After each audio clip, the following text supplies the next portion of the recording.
Right now on the National Weather Desk, the long cleanup. Snow, ice, and a lack of power are still major problems for people across the South. We'll take you to 4 states to see how recovery is going. This was a life or death situation for our members. In other areas, ice dams are damaging homes. The snow keeps falling, the ice dams keep growing. Out west, the problem is a lack of snow and what it could mean later this year. There's been so little snow in the last month or so, and the snow is so packed down, you could walk in just hiking boots. Why forecasting snowfall totals can be so difficult, and how you can see some amazing sky shows later this month. From our nation's capital, this is the National Weather Desk.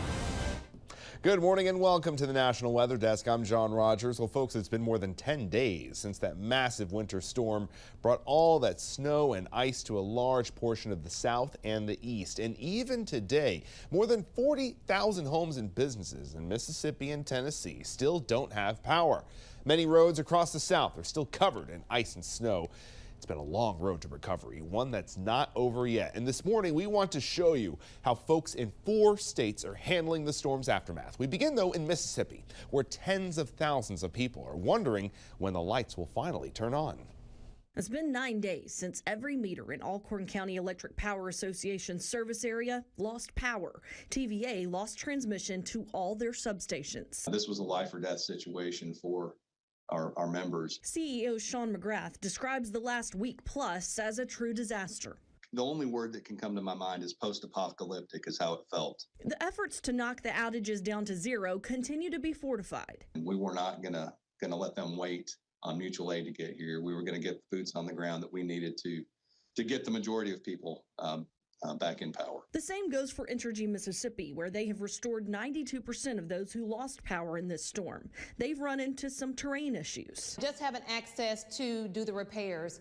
Typically, we do our work out of a bucket truck, but in those areas, it requires specialized equipment so that we can restore power. When the Bluff City becomes an ice-covered city, Memphis Mayor Paul Young says no amount of snowplows can cut through that. You know, the challenging part of this weather event were the sub-freezing temperatures that we saw throughout the week. So as our team made progress on the roads, overnight, it would refreeze again. It made this weather event particularly challenging. Residential roads so slippery, the U.S. Postal Service suspended daily delivery. Solid waste service also impacted. No trash pickup in a city of 630,000 people for more than a week now. Most of the courts downtown remain closed on Tuesday. The sidewalks and stairs simply too dangerous.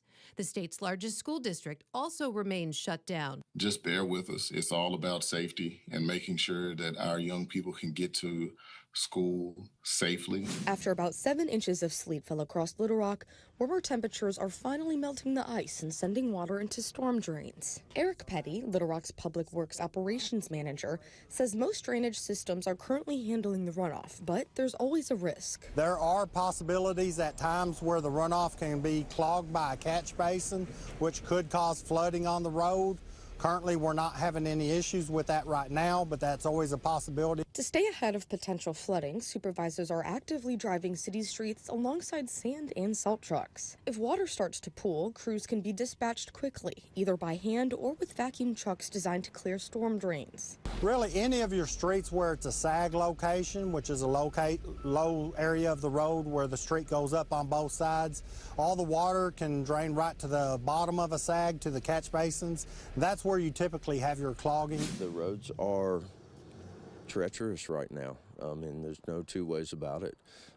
They've had a hard time keeping up. I mean, that's a lot of snow. Well, the biggest concern that the county and residents shared with us were the roads. Secondary roads are still covered in snow and ice. Another concern that people shared with us was having enough supplies, whether it be propane, ice melt, or feed. And we've sold a lot of propane here shortly because of the big snowstorm and all that, and selling a bunch of feed. Remington Webb works at Silver Mill Feed, and he says they've run out of propane and ice melt. I mean, we've had phone call after phone call of people asking if we've had propane, and we just had to tell them no. We spoke with Coomer as he was picking up feed for his animals, and he says that the winter weather does make caring for his animals a little difficult.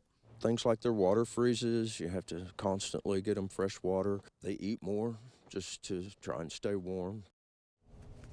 Well, folks, it looks like the groundhog was right this week. Winter is far from over. Another round of bitter cold air and snow is headed for the Northeast.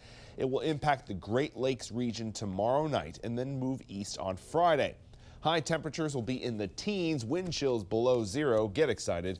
Snow is expected to blanket New York State, New England, and the Appalachian Mountains. The cold weather is taking a toll on homes and raising concerns about ice dams. Now, these can cause significant damage. Natalie Calcitoni tagged along with a crew in Rochester that's trying to prevent trouble before it starts. This East Avenue apartment is one of several locations where Paul Melnick and his crew at Roofing Rochester have responded to requests for ice dam removal Tuesday and this winter season. This is actually our third visit to this building because the snow keeps falling, the ice dams keep growing, and there's just such a hot spot somewhere in this attic that they are having a massive ice dam reoccurring every time it's snowing. Melnick says when a leak is observed, it's time to remove and treat the ice dam. What happens is the water is going to be in the wall, right? And the wet insulation is going to cause mold inside there. He says crews on top of the East Avenue building worked to remove snow from the roof, then melted the ice dams down with calcium chloride. They can also melt the ice by using a steamer. Melnick notes in certain situations, people with experience can remove ice dams themselves with caution. There's ways to do it if you're very safe about it. The main thing I want to stress to everybody is that when you're removing ice dam, you have to remove the snow that's causing the ice dam, because the melting snow is what's making these ice dams grow.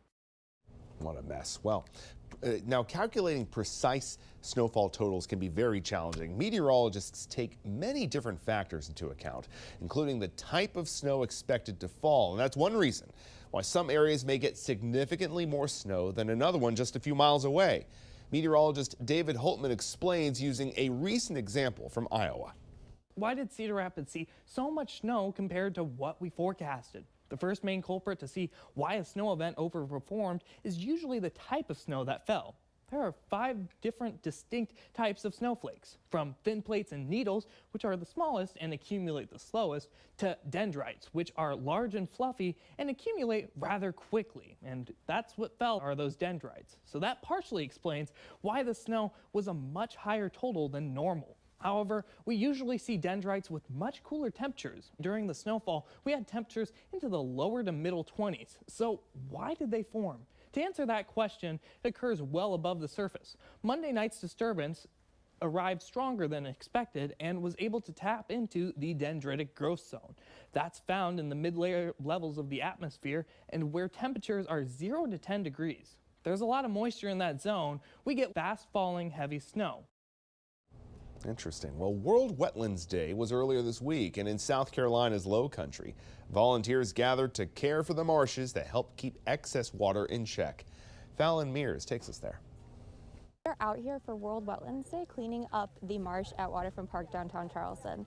So wetlands are vital ecosystems, and they're kind of the foundation of our lives here in the Low Country. Brittany with the nonprofit group Charleston Waterkeeper says marsh filter harmful contaminants, mitigate flooding and storm surge. A lot of frequent flood events, whether they're tidal or rainfall based, and the marshes help mitigate that. So they provide kind of barriers to flooding. So the less marsh we have, the more flooding we're gonna have. She says, unfortunately, trash gets mixed in, hurting helpful organisms. And they're actually very susceptible to contaminants and the toxins that are in our wetlands when they're in that juvenile life stage. So it's really important that we are keeping their home clean for the babies. Like microplastics, for example, or the pre-production plastic pellets or nurdles that we find, they're the size of, for example, horseshoe crab eggs look a lot like those. So the organisms that are living here, even in those juvenile life stages, might be ingesting them.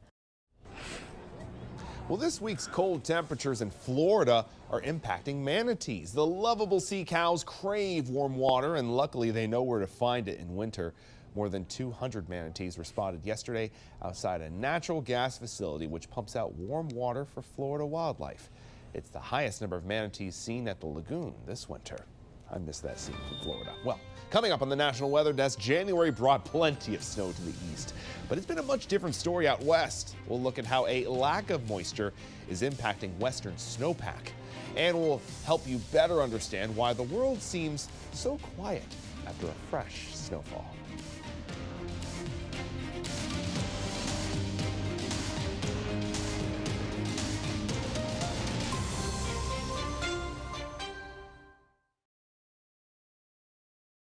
I'm meteorologist Charlie Lopresti with Look at the Northeast. We have a fairly quiet pattern through the end of the week in the Northeast. Most areas top on the upper 20s and low 30s today.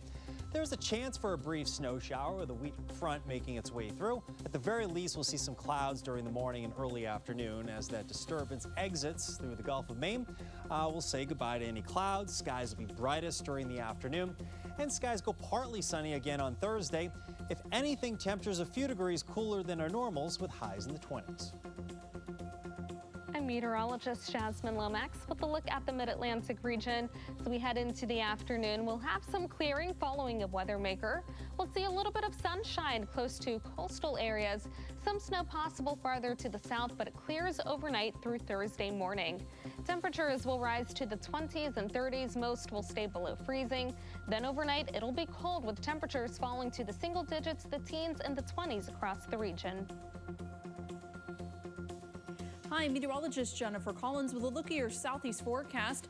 A chilly afternoon in store for Wednesday for the Carolinas into the 40s and 50s. A little more mild across central and south Florida with afternoon highs in the mid-70s. We're tracking our next cold front boundary, bringing the chance for showers and thunderstorms to the northern Gulf Coast, Georgia, and into the Carolinas before much drier air filters in behind the system. By Thursday, the front moves into central and south Florida, bringing in the chance for showers before cooler air arrives on Friday.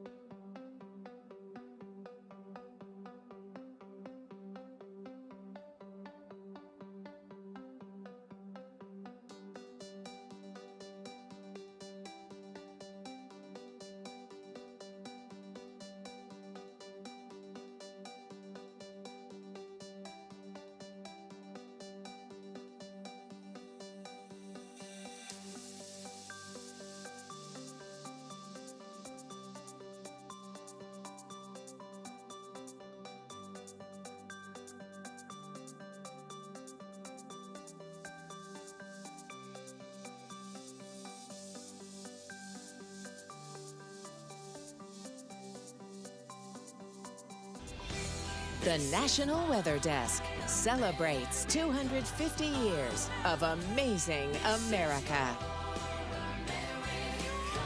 Well, while January brought plenty of snow to the east, it's been a very different story out west. The Sierra Nevada mountain snowpack is well behind where it should be this time of year.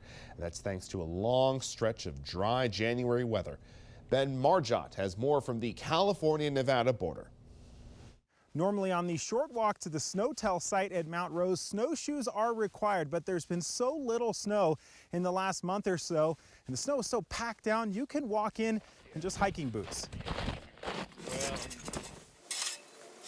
The monthly snowpack measurement simply confirming what we can all see. You know, we just have less than normal snow, quite a bit less than normal. At this site, the snow was 58 inches deep Monday, 83% of the median for early February. Snowpack in the Truckee, Tahoe, and Carson basins, less than 70% of median. But zoom out to the rest of Nevada, especially northern Nevada, and the situation is bleak. Record low snowpack from border to border. But it's not all bad news. Total precipitation so far this water year, decent across the Silver State. Surrounding Lake Tahoe, it's even above the median for this date. That's partly due to the rain that we got. For the Truckee Basin, we're 115% normal for water year precipitation. So really, it's just come, we've had too warm of a fall. We didn't accumulate that snow that we wanted to. While any and all precipitation is good, Federal Water Master Chad Blanchard says we need a deep snowpack too. If we don't have those spring runoffs,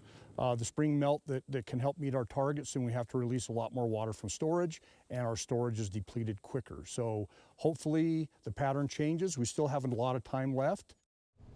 And speaking of snow, did you know that it can impact what you hear? Meteorologist Audrey Lee explains. Have you ever stepped outside after fresh snow and noticed the world feels quieter? Almost like Mother Nature has turned the volume down.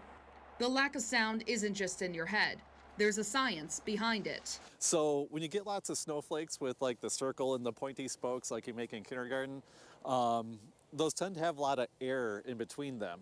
And so when freshly fallen snow falls and like it kind of falls and there's those gaps in between them, that helps absorb the sound, which makes it travel less. The silence is most often noticeable in the morning. As the day goes on, with cars and footsteps compacting the snow, those tiny air pockets shrink, allowing sound to travel farther.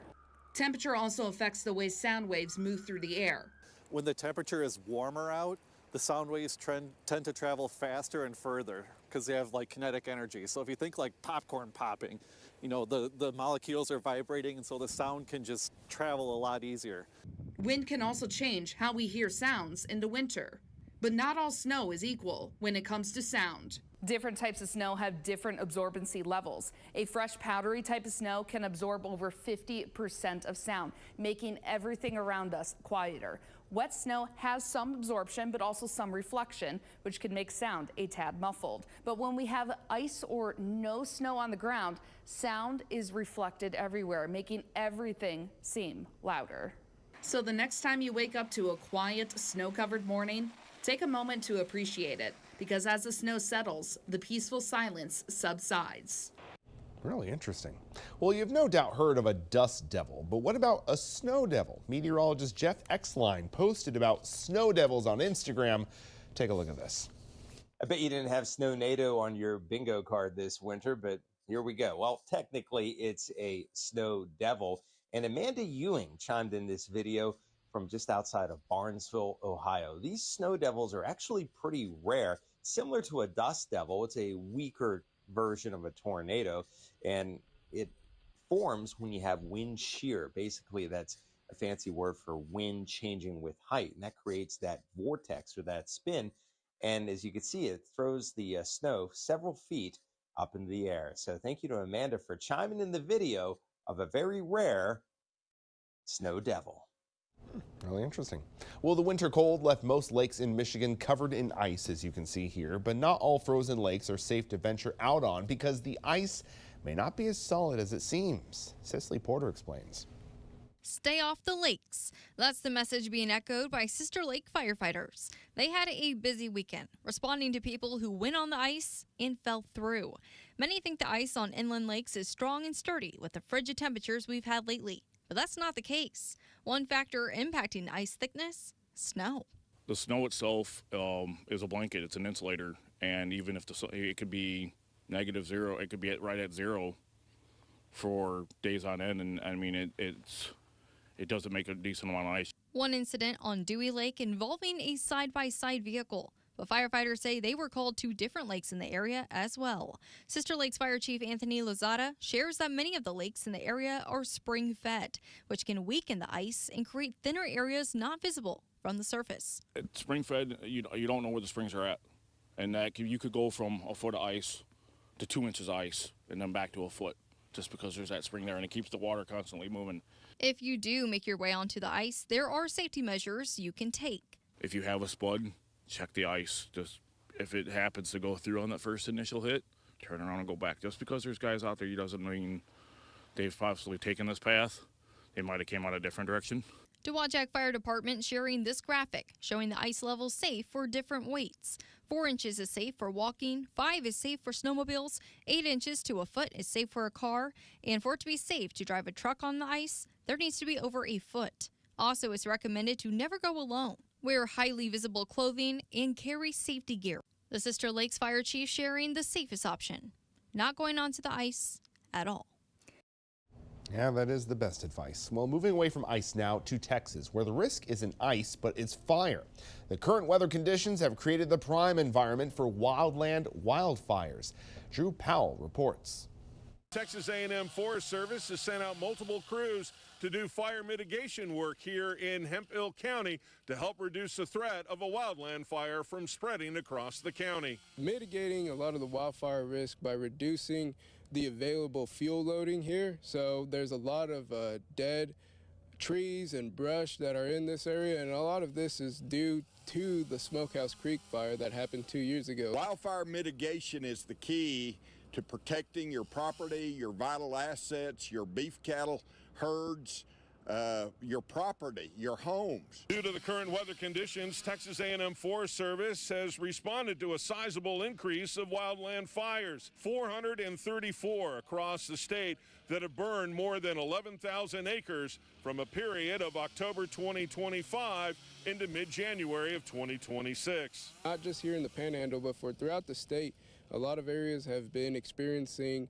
warmer weather, and paired with that, we are also in our dormant season for our grass fuel loading. Back in February 2024, we had 53 homes right here in this community that burned to the ground, and some were historic homes that had survived over 100 years. Whether you live in a rural setting or in a city, always remember to have an action plan in place in the event of an oncoming wildland fire.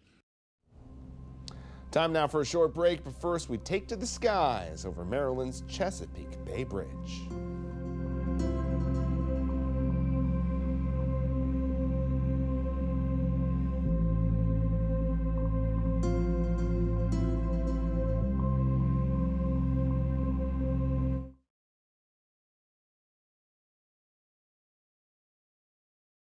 Good Wednesday morning, everyone. I'm meteorologist Andrew Buckmichael. Your weather over the Midwest is warming up a little bit over the next few days here, but staying pretty quiet for us. Not much action today. There is a little clipper that tries to start sliding down into the Great Lakes as we head into the day tomorrow, and that'll kind of be down over the Ohio Valley as we head into your Friday. So we'll keep an eye on that. But otherwise, the plains kind of staying pretty quiet. Look at that, 62 for the high Friday in Wichita.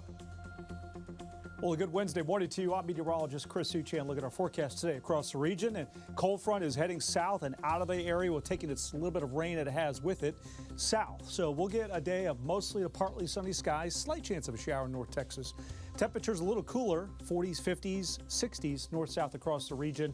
And then we get a cold, chilly start on Thursday, followed by a lot of sunshine. Still on the cooler side, but nice Thursday. Well, hi there and a happy Wednesday to you, everybody. I'm meteorologist Shannon O'Donnell. Out west, we're talking about warming up. Look at the heat in Southern California. Temperatures back into the 80s for San Diego and LA. Santa Ana's will be blowing there. Meanwhile, 60 apiece for Seattle and Portland, mid-80s in Phoenix. The west certainly balancing out all of the cold air in the eastern United States, but some issues, air quality problems in place for Oregon and Idaho. And that's the scene from here.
Weather Window, presented by the National Weather Desk. A morning moon halo over Tulsa Tuesday.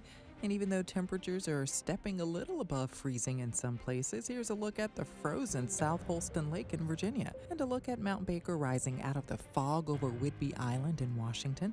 And this past weekend was a new experience for Hank the dog, who discovered snow for the first time. For more content like this, follow the National Weather Desk on Instagram. Well, this month's full moon peaked a few days ago, but there are still several celestial events to catch in February. Meteorologist Hannah Sheehy shows us what's in store.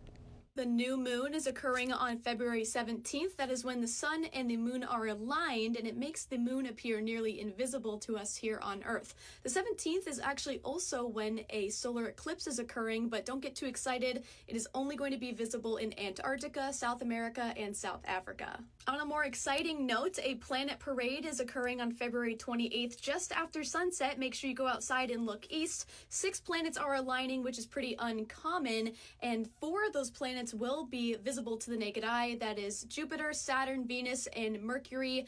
Uranus and Neptune will need a telescope to view.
Thank you so much for joining us. I'm John Rogers. Go out there and have a great day. We'll see you right back here tomorrow.